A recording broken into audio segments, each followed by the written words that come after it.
சமீபத்தில் திருக்கடையூரிலே பீமரத சாந்தி நடந்தது ஐயா ஞானசம்பந்தன் ஐயா அவர்களுக்கு. எங்கள் ஊர் அருகில் உள்ள கிராமங்கிறதெல்லாம் எனக்கு அந்த பாக்கியம் கிடைச்சது. முழுமையாக அந்த முழு நாளும் அவரோடு இருந்து அவருக்கான பணிவிடைகள் செய்யக்கூடிய கொடுப்பினை எனக்கு கிடைத்தது. அப்பயே நாங்கள் முடிவு பண்ணோம், நானும் பொருளாளர் பால் சாரை இந்த ஆண்டு அவரை கூப்பிட்டு பாராட்டணுன்னு. பேராசிரியர் ஒன்று வச்சுங்க, ஒரு கொஞ்சம் நேரம் ஆனாலும் பரவாயில்ல, இந்த செய்தி நாம் படிக்கிறது எந்த காலத்துலையும் வீணாக போயிடாது. நம்ம என்ன படிக்கிறோமோ, நம்ம எதை உள்வாங்கி படிக்கிறோமோ, படிக்கிற படிப்பு எந்த படிப்பாக இருந்தாலும் வீணாக போயிடாது. நான் மதுரை காமராஜர் பல்கலைக்கழகத்தில் அஞ்சல் வழி கல்வியில் முதுகலை பட்டயம் இதழியல் மற்றும் மக்கள் தொடர்பில் படித்தேன். எப்போ 1991. அப்படி படிக்கும்போது எனக்கு கைடாக வழிகாட்டி பேராசிரியராக வந்தவர் ஐயா ஞானசம்பந்தன் ஐயா. எத்தனை வருஷம் பாருங்கள், கிட்டத்தட்ட 33 வருஷத்துக்கு மேலாக அவரோடு தொடர்பில் இருக்கேன். அப்படி ஒரு மாதம் இங்கே வந்து கியாபே ஸ்கூலில் வந்து கிளாஸ் எடுத்தார்.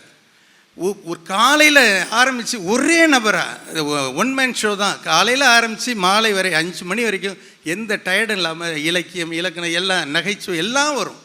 அந்த அளவுக்கு வகுப்பு முடிந்த போது நான்லாம் கண்ணீர் விட்டு அழுதேன். எப்போ இவரை பார்க்க போகிறோம், அது மாதிரி ஆசிரியர்கள்லாம் நம்ம படிக்கலையேன்னு எப்படியே போயிட்டே இருந்தோம். அப்புறம் மெதுவாக கிராஜுவலாக வேலையில் நான் ஒரு சட்டக்கல்லூரியில் சேர்ந்து சட்டம் படித்தேன். சட்டக்கல்லூரி நண்பர்கள் என்னை ஏதாச்சும் ஒரு அமைப்பை உருவாக்குங்கன்னாங்க. அப்போ நகைச்சுவை மன்றத்தை உருவாக்கினேன்.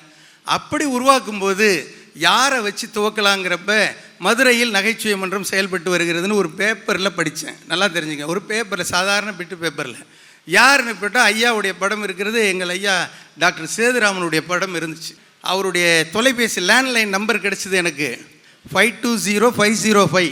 சரியாங்க ஐயா, 520505 0452520505 அடித்தா ஐயா பேசினார். நான் உங்கள் வீட்டுக்கு வர்றேன், இதை மாதிரி நான் ரொம்ப சந்தோஷம் வாங்கன்னாரு. அப்போ தான் இதை மாதிரி நகைச்சுவை மன்றத்தை உருவாக்கணும்னு 98வது வருஷம் முடிவு பண்ணி 99வது வருடத்தில் 1999 தொடங்கணும் இந்த நகைச்சுவை மன்றம். இன்றைக்கு திருச்சியின் ஒரு தவிர்க்க இயலாத ஒரு இலக்கிய அடையாளமாக திகழ்ந்து வருகிறது என்று சொன்னால் அதற்கு விதை போட்டு கொடுத்தவர் எங்கள் ஐயா பேராசிரியர் ஞானசம்பந்தன் ஐயா.